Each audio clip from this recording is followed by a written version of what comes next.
What I got, you can't buy.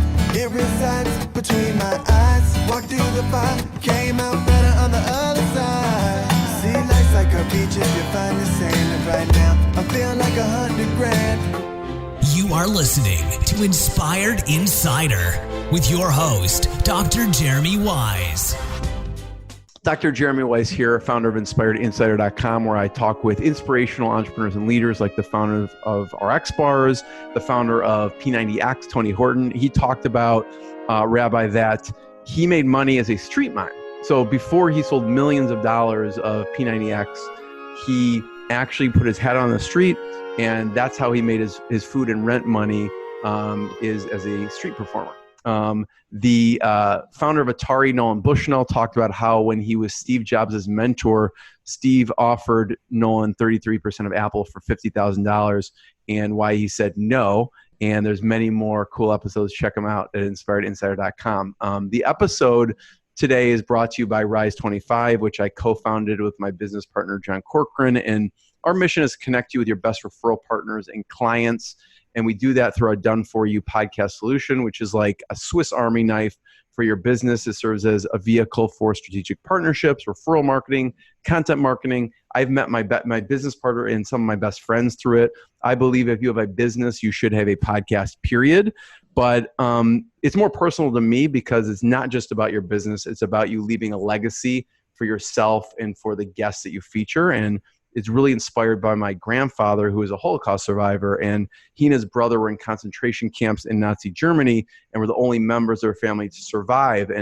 And his words and legacy live on because of an interview the Holocaust Foundation did with him, which you can watch on my About page, which really inspires me. So yes, podcasting will help your business, but it really helps you and your guests leave a legacy. So I personally credit to the best thing I've done for my business and my life. If you have questions, you want to launch your own podcast, you can email us anytime, support at rise25media.com. We're happy to answer any questions that you have.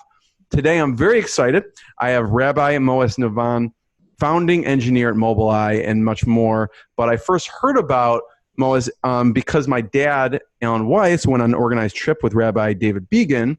Shout out to his website, l'chaimcenter.org. And he came back raving about the talk that you gave, Mois. And just a little background about Mois is his professional experience in the research and development of digital hardware spans over 35 years. He's worked for IBM, NASA's JPL, News Corporation's NDS, and Mobileye, where he holds several patents in the field of image processing and computing hardware. He lectures often on the elements underpinning what makes Israel the startup nation. And he gives a great talk. I suggest anyone check it out on YouTube. He helped create the chip that is powering the autonomous revolution. It's the chip that Intel bought for $15.3 billion. And as I was driving in today, Mois, I was thinking, the 0.3 is $300 million. Just the decimal of that is $300 million. So it's pretty remarkable. And he talks about his journey. His story is the Mobileye story. He talks about his story as the startup nation story, and his story is the story of the Jewish people he talks about in the talk. So, Mois, thank you so much for taking the time, late night Israel time, to do this. I want to go back to when you were age 7 or 8, and you were thinking of this deep question of you realize at the time people died. And I'd love to explore this, your take on this, because you're a scientist and rabbi in one. What do you think happens after someone dies? What do I think happens after somebody dies? That's a good question. I mean, obviously I wasn't there, and so I don't know. I believe that there's a sort of there's what Judaism talks about, and there's also what I don't know. There's a book called Life After Life by Raymond Moody. There's lots of people where there's kind of this collective consciousness that talks about a tunnel and the light and relatives and seeing your life and so forth.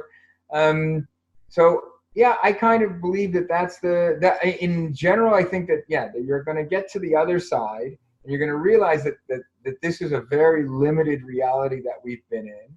and that there's this huge reality out there, and that you're going to have, a review of your life. And I think Aryeh Kaplan talks about this very rationally, and he says that we don't believe in heaven and hell. The hell is sort of the embarrassment of having wasted opportunities, right? And so when you're doing your life review, it's your life, and there's nothing, you're going to see, no one needs to tell you, oh, that was good, or that was a mistake, or that was really not what you should have done. And, but now you're going to be judging yourself. And so obviously it's going to be difficult on those times when we've blown it. And I think also Judaism provides this kind of idea of tshuva on a daily basis, on an annual basis, whenever you can, to say, okay, I realize that wasn't right, and I need to work on that. And so then if you were going to have a life overview, so you would have said, yeah, I realized that already, so it's not a surprise, and I don't have any issues. I dealt with it. And it's the stuff that you didn't deal with. And so I sort of believe in this kind of conventional approach where, like I said, I think it's pretty well rooted in Jewish sources, and it's in popular cultures around the world kind of ascribed to it. Yeah, there's obviously, I just wanted to hear your take on it. I was really curious. And, as far as why did you, after Mobileye sold, what made you decide to go on and get your PhD in this topic? Because you could do whatever you want. You could Correct. Join another startup. Right. if you wanted to torture yourself. But I'm actually advising a startup just for fun on the side. Okay. But because people approached me, but that wasn't what I'm looking to do. It's interesting and so fine, but really I'm trying to follow my dream of Judaism and philosophy, and so I'm doing Jewish philosophy.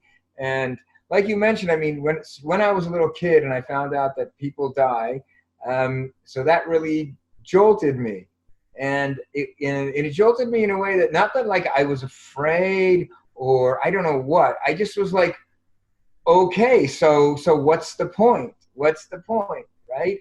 And that's sort of driven me throughout my life. Is that I think about things in a philosophical way, and I'm trying to understand, what are we doing here?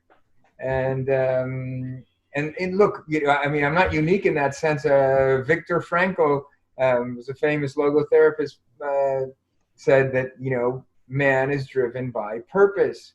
We all, at the end of the day, try to find some meaning in our lives. And it depends. You can find meaning in small things. You can find meaning in big things. I try to find the meaning of life. Yeah. Man's Search for Meaning is definitely one of my favorite books of all time. Right. It's a very important book. I mentioned in the beginning, the Mobileye story is the story of the startup nation, which is your story, the story of the Jewish people. Why? And you've had a lot of people from all over the world come and try and figure out, why is Israel known as the startup nation? Correct. So what do you tell people? I tell people? Yeah. Well, look, I try to tell them this story, which is, like you mentioned, it's basically like my story and the Mobileye story and the story of the Jewish people. It's really a story of ups and downs. It's really a story of biting the bullet and continuing to move forward in spite of everything, right? It's being able to, whether it's on a personal level and say, I'm going to cut my salary in half because I find it meaningful to move back to the land of Israel. It's working for a company where, everything is cut to the bare bones, and we're going to fulfill this, on the company level. We were definitely very proud to be the only company on the face of the earth that was working on this one problem, trying to solve this image processing using basically doing 3D object detection with a single camera. And it's also on the Jewish nation level, where we've definitely had to take hits and hunker down and try to figure out and not convert and not give up and continue to persevere in our beliefs. And so that's really, I think, what the Startup Nation is about. It's about purpose. I mean, there's a famous quote that I bring in the middle of the book that basically, with all of its difficulties, Israel has one commanding advantage: a sense of purpose. And so, somebody once told me, so do you think that, so if some startup has purpose, or they're going to make it? I'm like, that's not what I meant. What I meant is that purpose gives you a drive, and it gives you a will to persevere. There's many other factors that make a company successful or not successful, but as an individual, as a corporation, or as a country, if you have goals and you believe in them, so that gives you purpose and that gives you drive, and I think that's really what's fundamental about the Jewish people. There's a great quote from Paul Johnson's book, The History of the Jews, where he talks about that no people has argued as vehemently as the Jews that creation has a purpose. Talking about startups, like the person in your company said, hold your breath, right? And so there's a lot, like you said, most startups don't succeed. Are there things that you look at, because you've been through failed startups, you've been through obviously a successful one, that someone should just quit, like throw in the towel, like they should not keep fighting and struggling? Are there certain factors that you see, looking back, that if someone is in a startup now, they've been toiling out, they could toil out for 10, 15, 16, 20 years and it not have a successful outcome? What do you look for if you were to invest in a company, let's say, that is asking you to invest a lot of money? Hey, this is what we have. What are you looking at to see, is this going to be successful? So, I mean, you're asking kind of like two different questions. I mean, there's the one question, like, when should people throw in the towel, versus, what do you look at to see if, it's a worthwhile investment, that, the company has a good odds of continuing. Throwing in the towel is something very difficult. And on the startups that I've worked for, the towel was thrown in for you. Right? Most people don't throw in the towel, basically, you're out of money, and that could be for all kinds of reasons. But a couple of the startups went under because of money. One was because they were spending way too much. Everybody was getting new cars and going out to lunch and just thinking, they were burning money. And so they ran out. Okay. So that was mismanagement. The other company I worked for, that was they ran out of money, was basically because they had planned on going to the stock market at the time when the stock market crashed. And so you can't really blame the management, although, it would have been better to have more of an initial investment before hiring so many people to do so much work. But so that's one thing. And the other, about trying to look for, worthwhile startups. I mean, there's a lot of different factors. Mobileye, in hindsight, obviously was a great idea, because they were bringing new technology, something that nobody ever did, or nobody ever even thought could be done, to detect 3D objects with a single camera. Now, that doesn't mean that every good startup is going to have some kind of like scientific breakthrough, but you definitely need some kind of unique technology, and then you need a business model, something that you're like. Mobileye was looking at a huge market, the entire automotive industry, right? To have a chip in every car, that's a lot of chips. And so you want to try to be, in a big market, somewhere where there's a lot of need. I remember my brother made fun of me once. I wrote some little program to do like holiday calculations, and he said, "Oh, there is going to be a lot of people lining up to buy this one." So, not a big market. Yeah. Exactly. So, you want to try to to focus on a big market, and have some kind of a technological advantage in terms of that you're bringing something new to the market. And then of course there's the people and the funding, the people that they have to have some kind of experience within that market and within that field. Yeah. Mois, first of all, I have one or two last questions, but first of all, thank you. Thank you for taking the time. Thank you for sharing your story. It's truly an inspiration to hear your journey. And so I really appreciate you sharing it, and everyone who listens to it, I think will be inspired also. Before I ask the questions, where should we point people towards to learn more about you, what you're working on? On the web, where should we? I have a website. It's called Divrei Navon, DIVREINAVON. So at divreynavon.com, basically I have like all the papers I've published. I have all kinds of shiurim where I teach people all kinds of basically, Torah Umada kind of stuff. Trying to integrate what's going on in the world with what we've been learning as a people for 2,000 years. Yeah. So everyone check it out. There's some fascinating things on there for sure. I've been on there. So the two last questions I always ask, Mois, because it's Inspired Insider, I always ask, what's been a low point, a really low point that you had to push through in the journey? And I'm sure there's a lot of low points. One that sticks out. And then what's been a proud moment for you on the journey? So what's been sticks out to you as especially a low point? Clearly the lowest point was when one of the startups had fallen through. I didn't have really any idea how it was going to continue. We're here in Israel, and I took my wife out, and we went just to have like a coffee in a hotel lobby in Jerusalem, and I said, we're at the bottom, and I don't know what we're going to do, and we may have to go back, or I don't know what we're going to do. And, she said, well, we'll make it. We'll do what we have to do. There's times when, you really on that same time, there was actually another time I went to her and I said, that's it. I think we're just going to go back. And she just started crying, and she wouldn't say, she just wouldn't accept it. And we stayed.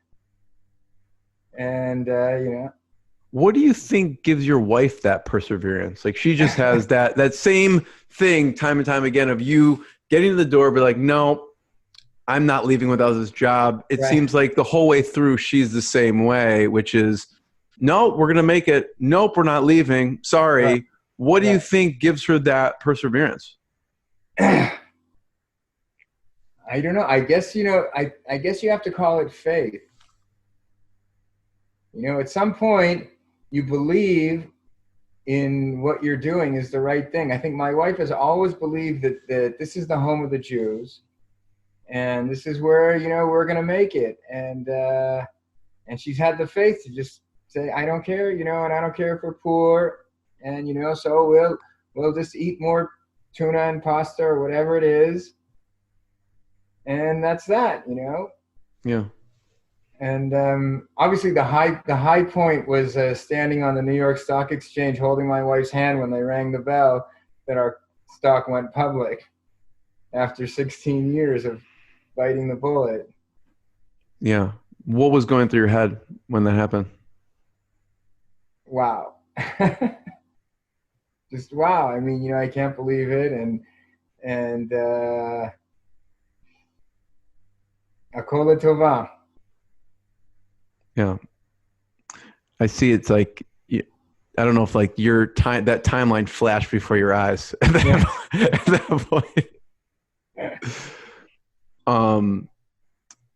Thank you, Rabbi. I really appreciate it. This was absolutely fantastic. And, I hope other people are inspired like I have been. And this technology is going to save a lot of lives and make a huge difference in the universe. So like that thought you had at age 7, whatever triggered that, thank God right?